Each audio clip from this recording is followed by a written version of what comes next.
was captured by the circus due to her extremely large hips, forced to perform as a slave for the entertainment of nobles. To satisfy the spectators' demands, she was kept in a cage by her master, with a collar and chain around her neck, pretending to be a savage wild woman, making ferocious expressions at the audience. This instantly excited the crowd, who demanded a closer look. The master opened the cage, leading Sarah out on a leash. Following the master's instructions, she deliberately made exaggerated movements, frightening the audience into loud screams. After the performance, the master would encourage the audience to touch Sarah's body, enjoying the thrill and fear. Faced with the humiliation from the nobles, she could only endure silently. As local media began to spread the word, Sarah became known as the wild woman to everyone. The master, however, got into trouble, with media openly accusing him of abusing slaves, causing a public outcry. A freedom association sued the master in court to determine if Sarah was being abused. In an effort to continue making money, the master secretly deceived Sarah, promising that if she kept performing in the circus, she would become a shining star, living like a noble. Sarah believed the master, so in court, she refused to defend herself, claiming she was not abused and that it was all voluntary. This caused the case to be dismissed by the judge, and Sarah's tragic fate continued. To maximize profit, the master sent her to perform in front of European nobles, who had even fewer scruples than the common people. Facing their humiliation, Sarah could only secretly wipe her tears. Until one day,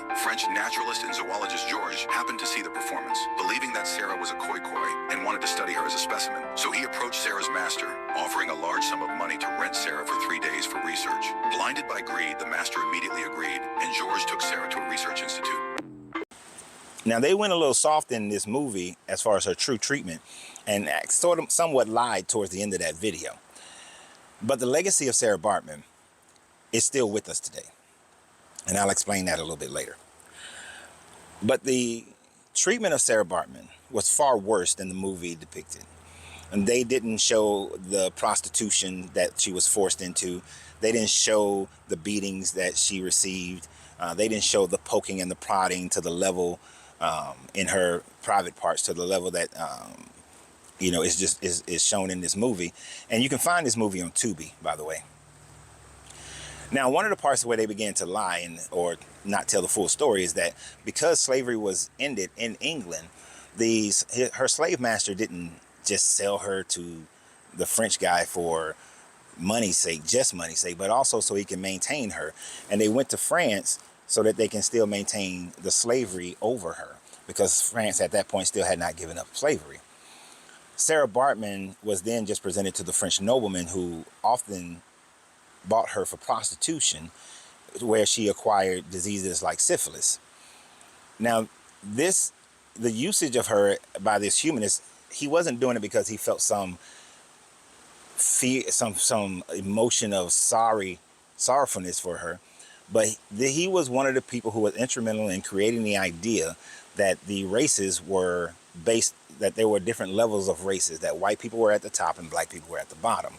And with all the screaming, and this was done in England as well, with the way that she was acting, they portrayed this, that all African women were untamed. All African women were vicious and savage. And so this further to allow the regular populace, as well as the nobles, to think that this is what was going on in Africa, because she was, like they said, she was from South Africa, that this is how they were. And this helped them to justify their colonization of the African continent by saying that these were savage people that needed to be Christianized. Now, the other aspect is that this created a situation where it was believed that black women especially, but black people were subhuman, did not have the same pain receptors. And we see that alive and well today, where black women die of after having a baby.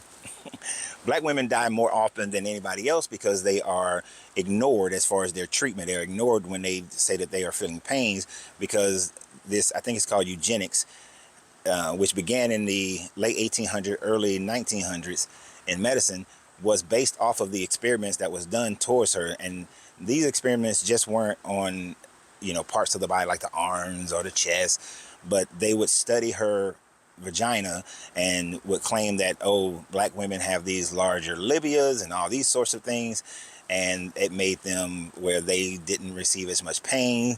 Their hips are wider, so they don't receive as much pain. And this is why black women still today die in childbirth more often than anybody else, because of these types of mindsets that's been taught throughout the medical industry and it's just seared into the minds of cultures of Western culture.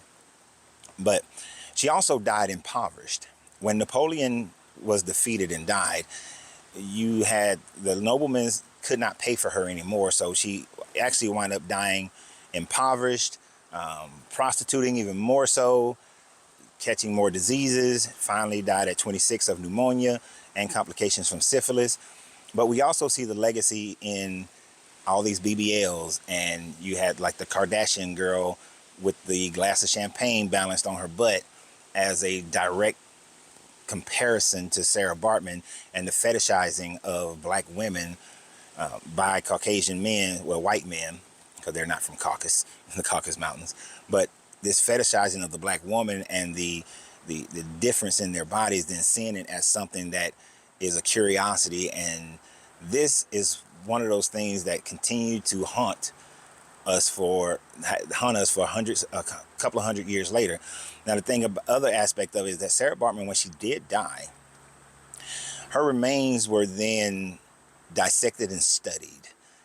And they said that her ears were smaller, like an orangutan, so black people come from monkeys, things of that nature. And so her body was put on display at in the museum in Paris, and I think it was eventually moved to the museum in England until finally in 2002. Yes, I said 2002. Until 2002, when her remains were finally returned back to South Africa so that they can have a proper burial for her remains. But this is the legacy of Sarah Baartman that many of us need to be mindful of, that people still objectify the black woman as an oddity. They fetishize the black woman. And then the idea that black people are subhuman was further ingrained in Western society because of what had happened to this young lady. So this is just a little bit of deeper, unknown, little known black history. This video is hard for me to make because it's emotionally traumatizing to think about what this young lady went through. So y'all have a great day. And remember always, you have to free yourself to be yourself, because your greatness is non-negotiable. Good journey, good vibrations.